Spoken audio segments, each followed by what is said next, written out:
الحمد لله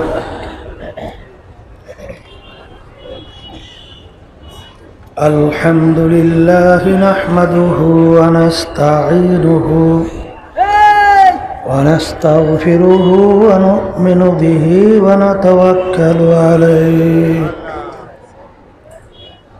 ونعوذ بالله من شرور أنفسنا من يهده الله فلا مضل له ومن يضلله فلا هادي له ونشهد أن لا إله إلا الله وحده لا شريك له ونشهد أن محمدًا عبده ورسوله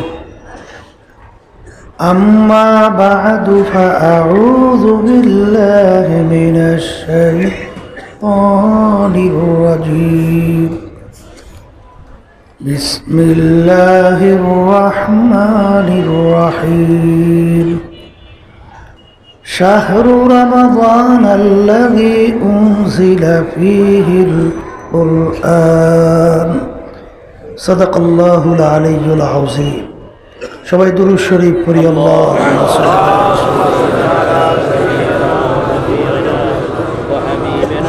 সাল্লাল্লাহু আলাইহি ওয়া আলা আলিহি ওয়া আসহাবিহি اللهم صل على سيدنا ونبينا شفيعنا وحبيبنا ومولانا محمد صلى الله عليه وعلى آله وأصحابه وبارك وسلم اللهم صل على سيدنا ونبينا وشفيعنا وحبيبنا ومولانا محمد صلى الله عليه وعلى آله وأصحابه وبارك وسلم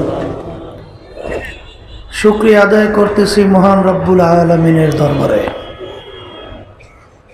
রব্বুল আলামিন ফিতনা ফাসাদের যুগে দুনিয়ার সমস্ত কাজ থেকে বিরত রেখে উলামায়ে কেরামদের মজলিস, জাকিরিন, শাকিরিন, সাদিকিন, অনেক আল্লাহর খাস বান্দারা এই মজলিসের মধ্যে আছে।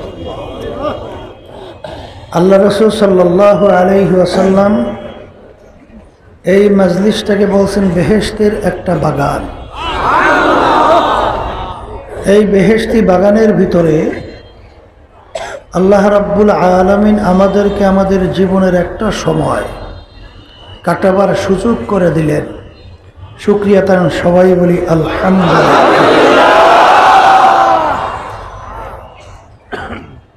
আব্বাজান রহমাতুল্লাহি আলাইহি, দাদাজান রহমাতুল্লাহি আলাইহি চরমনের জমিনে ঘুমিয়ে আছে।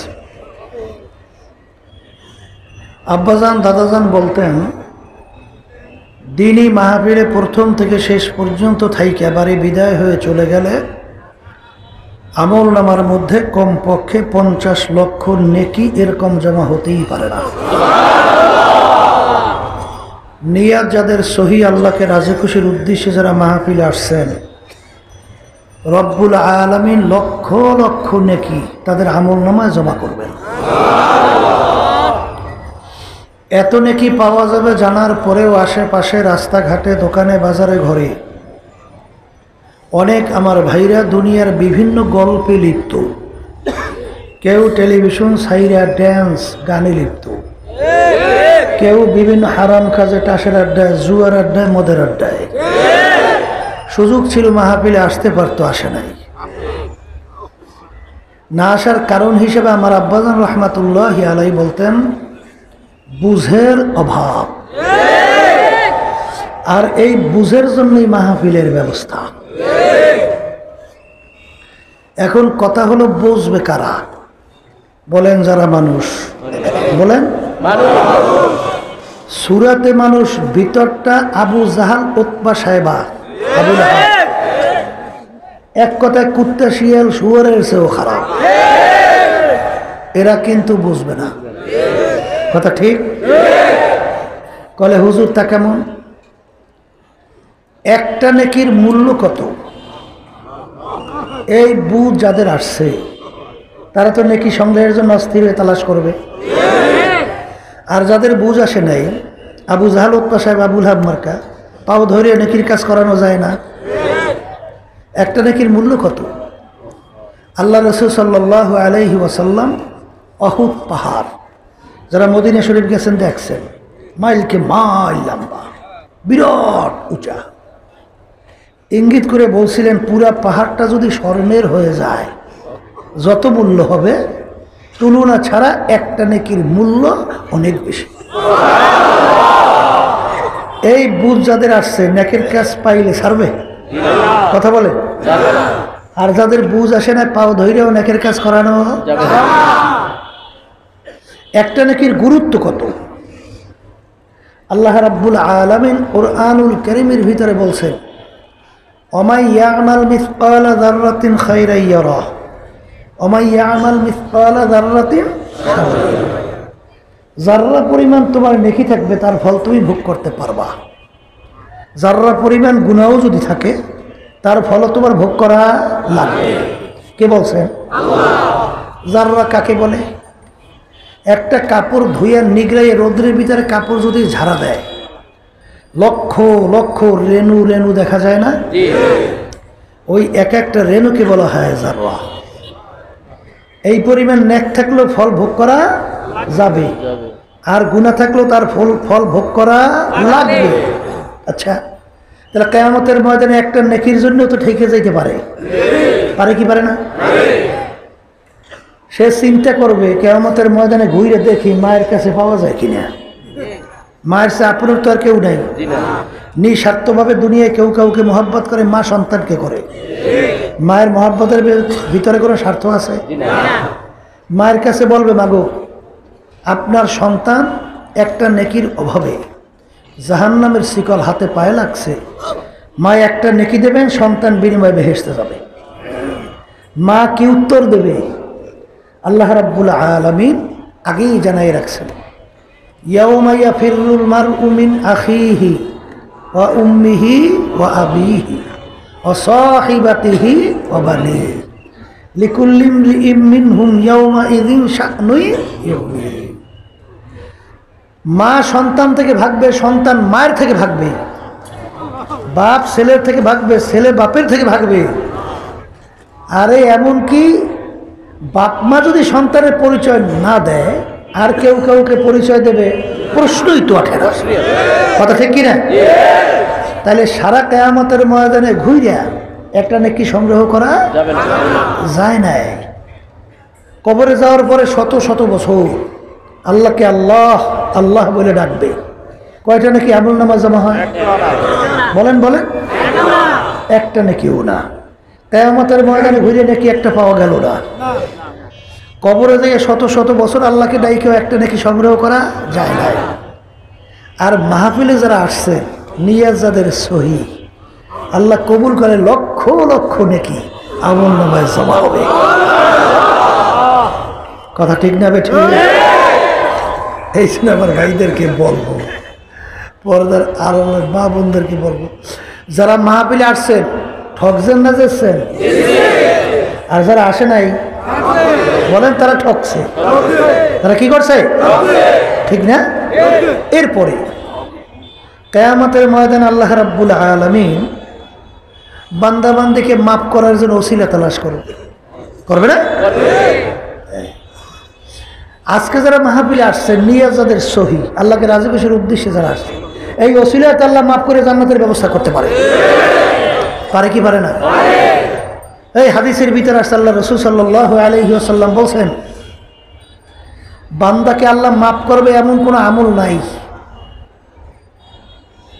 রব্বুল আলামিন বলবেন, ফেরেশতারা দেখো তো আমার বান্দা কখনই হক্কানি উলামায়ে কেরামদের সঙ্গে একসঙ্গে দস্তাখানে বসছে কিনা। রব্বুল আলামিন জীবনে একবার পাওয়া গেছে, একবার পাওয়া গেছে, পাওয়া গেছে। যাই ছিল আমাকে মাফ করিয়ে জান্নাতে নিয়ে। মাহফিলে যারা আসছেন, যেছেন না ঠকছেন? মুখ খুললে অনেকে চুপুরে কথা বললে হবে? ঠকছে না যাচ্ছে? এখন মাহফিল আসছে, নিয়ে সই করে বসে, জানলা মাহফিল আসছে একমাত্র আপনাকে রাজি খুশির উদ্দেশ্যে। এই নিয়েতে বসলে প্রতিটা মুহূর্ত আল্লাহর ফজল করমে সময় কাজে লাগবে, আমল নামে নাকি জমা হবে। আর কেউ যদি আইসে থাকেন দোষ ধরার জন্য, দেই না কোনো জায়গায় একটু দোষ পাওয়া যায় কিনা খোঁচাখুচি করা লাগবে না? আছে না এক পদে? আলেমা দেখলে কোনো কাজ তো খাইলই নাই, খোঁচাখুচি কেমনে করবে? কথা ঠিক কিনা?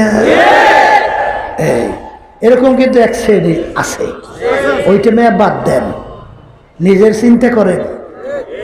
কারণ আপনার কবরে আপনি যাবেন, আর ওলামায়ে কেরাম তাদের কবরে তারা যাবে। ওলামায়ে কবরে তুমি যাইতে পারবে না, তোমার কবরে ওলামায়ে কেরাম যাবে না, ঠিক কিনা? নিজের চাক্কায় তৈল দাও, আর একজন এটা চিন্তা কম করো নাকি? এই জন্য আমার ভাইদেরকে বলবো, এই যে আলোচনাগুলো করলাম, এই আলোচনাগুলো গুরুত্ব আসবে কাদের?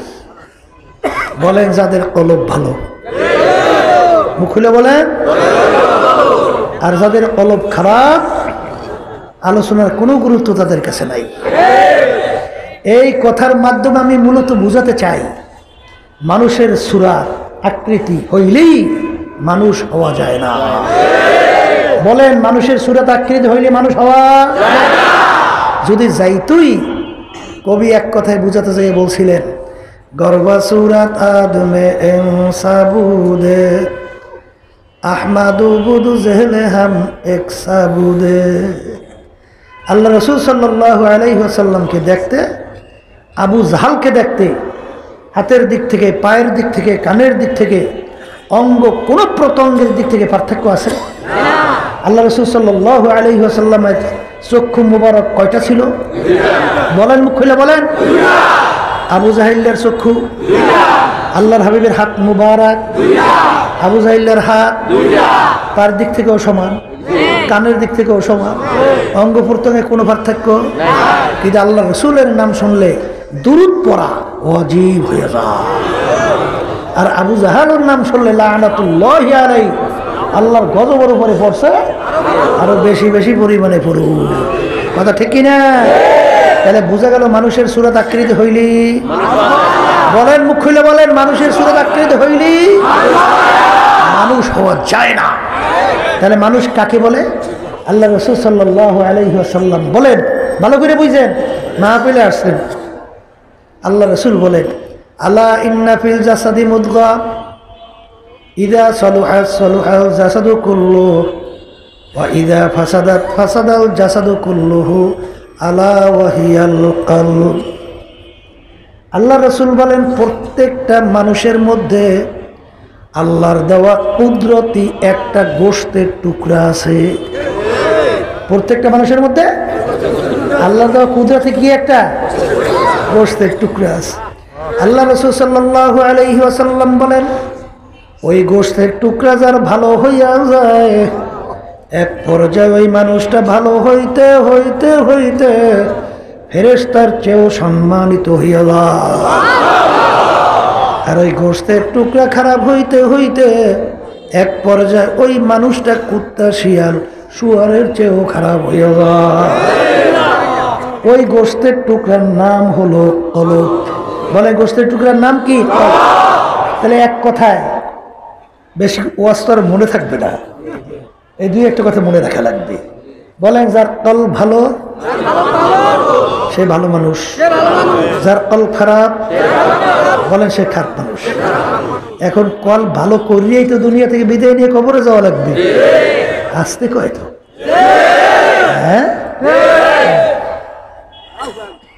হ্যাঁ, দুনিয়াদার পাগলেরা, যারা মেম্বারের পাগল হয়েছেন, চেয়ারম্যান হওয়ার পাগল হয়েছেন, এমপি মিনিস্টার হওয়ার পাগল হয়েছেন, পীর হওয়ার জন্য পাগল, মুফতি হওয়ার জন্য পাগল, মুহাদ্দিস হওয়ার জন্য পাগল, খতিব হওয়ার জন্য পাগল, ইমাম হওয়ার জন্য পাগল, সুন্দর সুন্দর বড় বড় 5 তলা 10 তলা বিল্ডিং তৈরি করার জন্য পাগল, যারা সুন্দর গাড়ি করার জন্য পাগল, সম্মান কামাই করার জন্য পাগল, সভাপতি সেক্রেটারি হওয়ার জন্য পাগল। সেই পাগলরা খেয়াল রাখেন, मस्ते आशिक मस्ते माशूक बादशाह माले मस्त पीरे मस्ते जीरे मस्ते शायखे दर असरारे मस्त। দুনিয়ার ভিতরে যত মানুষ বিচরণ করে সব কিন্তু একদল পাগলের দল।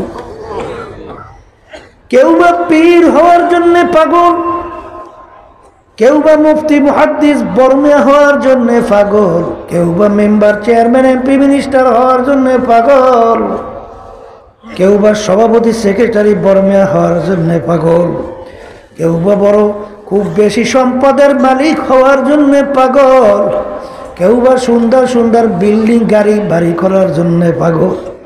আর একদল মানুষ দুনিয়ার ভিতরে বিচরণ করে তারাও কিন্তু একদল পাগল, তারা হলো আমার মাওলার পাগল। এ দুনিয়াদার পাগলেরা, যারা দুনিয়াদের পাগল হইছে, ফেরাউনের ইতিহাস পড়ে, নমরুদের ইতিহাস পড়ে, সাদ্দাদের ইতিহাস পড়ে, কি কথা বলেন না?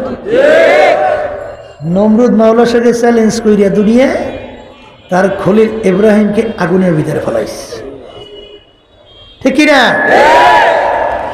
একটা ঠ্যাং ভাঙ্গা মশা আল্লাহর মস্তকে ঢুকাইয়া জ্বালাফোড়া তৈরি করে আসার ফাসার শেষা বেসা পইয়া তারপর আল্লাহ ওকে মারছে। সাদ্দাত মাওলার সঙ্গে চ্যালেঞ্জ করছে, দুনিয়া বেহেশত তৈরি করছে, আল্লাহর বেহেশতে যাবে না, চ্যালেঞ্জ দিয়ে বেহেশতে তৈরি করছে। বেহেশত কমপ্লিট দেখার জন্য দলে বলে হাতি ঘোড়া সাজাইয়া রব দবে। যখন বেহেশত দেখার জন্য গেল, যাইয়ে দেখে বেহেশতের দরজায় বুড়ো দাঁড়াই রয়েছে। কিরে বুড়ো ডাকে ডরে, এ পাহারাদার করছো কি? বুড়ো আসলো কোথায়? বুড়ে ডাক দিয়ে বলে, ও সাদ্দাত, কথার কথা সেতিস মেতিস না, চেতাচাতি করিস না, আমি আজরাইল এসে তোর জান কবজ করে।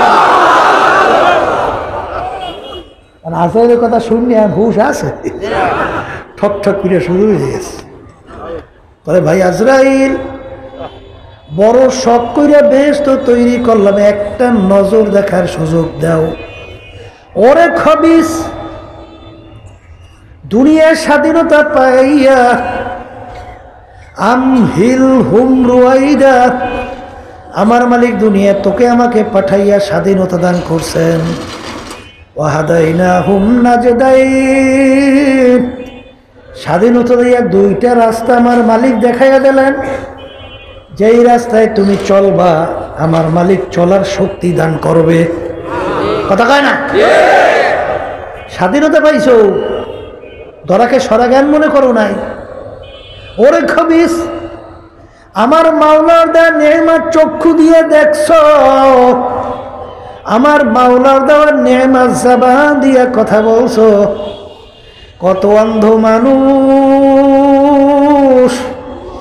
তোমার আমার সামনে হাত পাতে কান্দে পয়সা চায়। হুজুর আপনাকে মাওলা কত সুন্দর দুইটা চক্ষু দান করলো, হুজুর আমাকে মালিক চক্ষু দেয় নাই, আমি অন্ধ, আমাকে একটা পয়সা দেন, চাউল কিনবো, ভাত পাক কইরা খাবো। ওরে খবিস, আমার মালিক তোকে ইচ্ছা করলে অন্ধ কইরা বানাইতে পারতো কি পারতো না? পারতো, পারতো। জবান দিয়া কথা বলি, আল্লামাহুল বায়ান, আমার মালিক তোমাকে আমাকে কথা বলার শক্তি দান করলে। কত বোবা মানুষ তোমার আমার সামনে আউ আউ কইরা চিল্লায়, ওর বুকে কত জ্বালা, ওর মনের ভাব প্রকাশ করতে পারে না।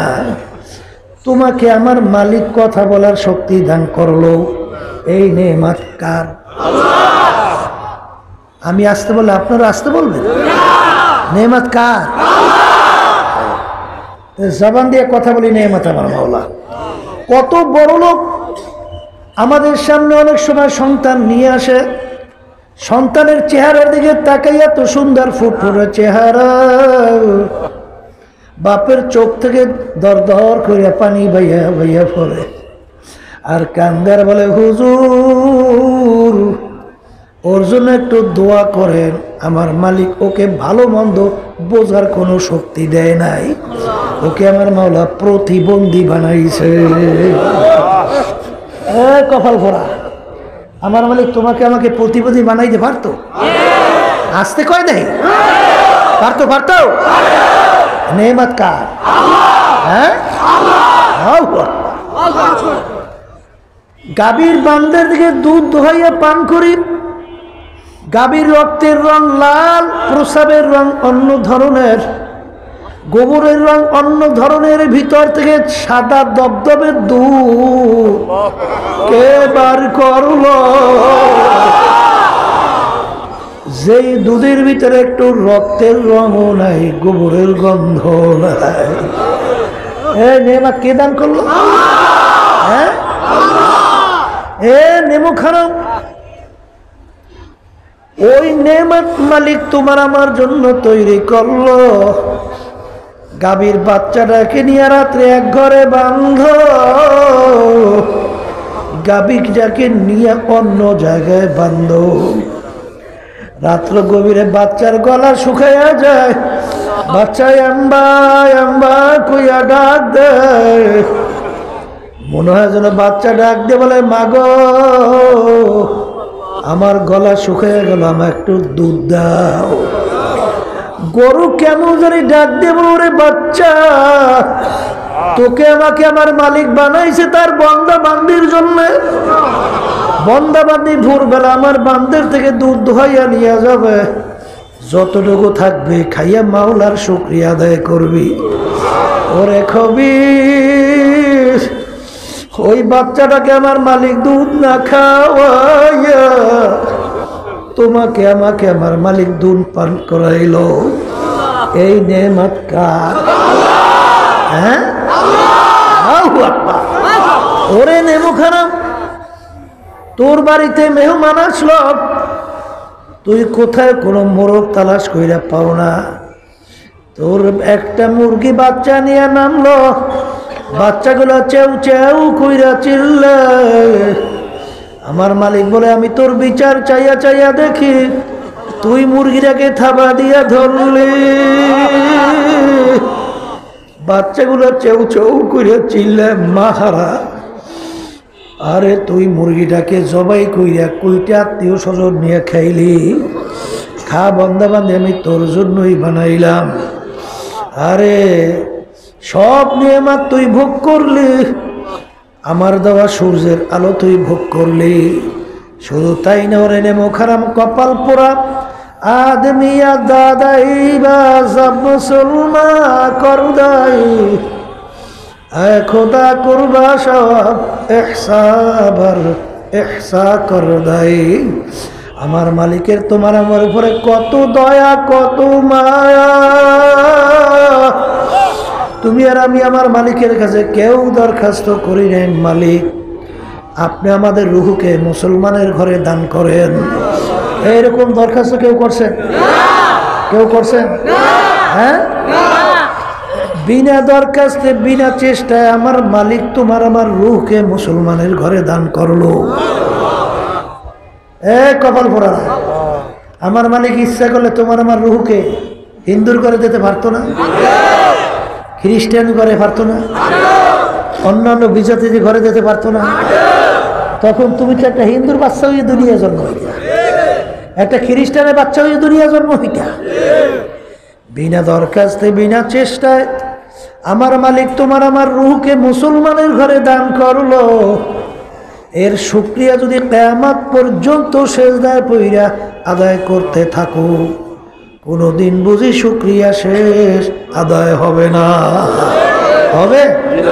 হ্যাঁ, আজায় সাথে ওরে খাবিস, সব মাওলার নেয়ামত ভোগ করি আমার মাওলার সঙ্গে চ্যালেঞ্জ করছ, বেহেশত তৈরি করছো। আমার মাওলার বেহেশতে যাবি না? আমার মাওলার হুকুম হয়ে গেছে, তোকে ধরিয়ে নাও। ইযা জাআ আজালুহুম লা ইস্তাখিরুনা সাআতান ওয়া লা ইস্তাকদিরুন। ভাই আজরাইল পাদর্শী, কথার কথা, একটা নজর দেখার সুযোগ দাও। বড় শখ করে তৈরি করছে। ওরে বদমাইশ, সেকেন্ড তো দূরের কথা, এক মুহূর্ত সুযোগ নাই। কথা বইলে আসতে রুহুটা টান দিয়ে নিয়ে গেল, ধরটা জমিনের ভিতরে পইরা রইল। এখন সাদ্দাতদের কি মূল্য আছে? কথা কন না? বড় মেয়েরা, ধনী আমার বাজানরা, ক্ষমতা সম্পূর্ণ বাজানরা, এই রুহুটা যখন বের হইবে ধরটার কি মূল্য আছে? আছে আছে? কোনো মূল্য আছে? তাহলে সাদ্দাতের ফাত্তাও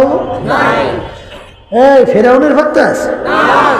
আমাদের বাংলাদেশের ইতিহাস কত বড় মেয়াদের হুঙ্কারে মনে হয় যেন বাংলার জমি থর থর করে কাঁপে। এখন যাইয়ে দেন হাইকোর্টের মাজারের ভিতরে পড়িয়ে রয়েছে। একজন দিনদার আল্লাহওয়ালা মানুষ ওদের কবরের পাশে একটু সালামও দেয় না, বরঞ্চ বলে ওইটা কার? বলে অমুক শয়তানের। বলে শয়তানটা মরছে, ভালো হয়েছে। কথা কন না দেয়, শয়তান মরছে, ভালো হয়েছে, ঠিক না? কিন্তু কত আল্লাহওয়ালা মানুষ গরিব, যাই দেখেন পটুয়াখালী জেলা মির্জাগঞ্জ থানার মধ্যে ইয়ারউদ্দিন সাহেব রহমাতুল্লাহ আলাইহি, সাধারণ একজন লোক, মুদি দোকানদারি, কত পেঁয়াজ রসুন আদা এগুলো বিক্রি করত। কি বলছে? এখন যাইয়ে দেখেন এই নদীর পাশে ঘুমিয়ে রয়েছে। যত বড় মেয়া হোক, যত লঞ্চ স্টিমার ওই কবরের পাশ থেকে রওনা করে, সম্মান দেখাবার জন্য লঞ্চ টবের কইরা থামাইয়া সম্মান দেখাইয়া তারপর সামনে যাওয়া লাগে। তাহলে মহিলাও বাদশাহী করতে আছে।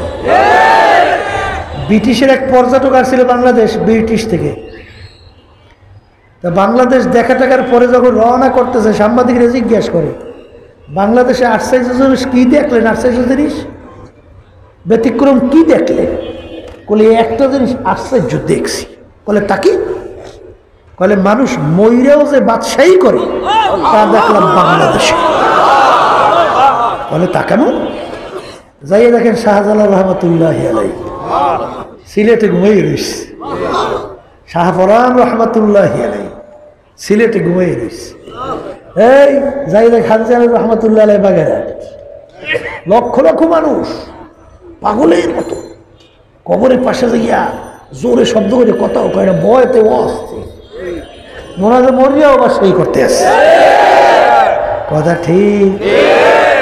এই জন্য আমার ভাইদেরকে বলবো, পর্দা আলে মা বোনদেরকে বলবো, যারা নাকি কলম নষ্ট হয়ে গেছে, ওরা তো এই দুনিয়ার চাকচিক্যময় দুনিয়াটাকেই বুঝছে, কিন্তু আখেরাত সম্পর্কে কিছু বোঝে নাই। কিন্তু দেখবেন ওরা খাসেরাত দুনিয়া ওয়াল আখিরাহ, ওরা দুনিয়াতেও লজ্জা ধ্বংস, আখেরাতেও ধ্বংস। আর যারা কলম ভালোওয়ালা মানুষ, দুনিয়াতে সম্মানের কোনো শেষ আছে? মুখ খুলে কথা বলে আছে? আমার দাদা রহমতুল্লাহ আলাইহির কথা শুনছিলেন, বয়ান করতেছে, বয়ান করতে করতে বলতেছেন, ওরে মানুষ, তোমরা তো আমাদের কথা শুনলা না, কিন্তু একটা গরুকে যদি বলি আমাদের কথা, গরুও শুনবে। শুনছে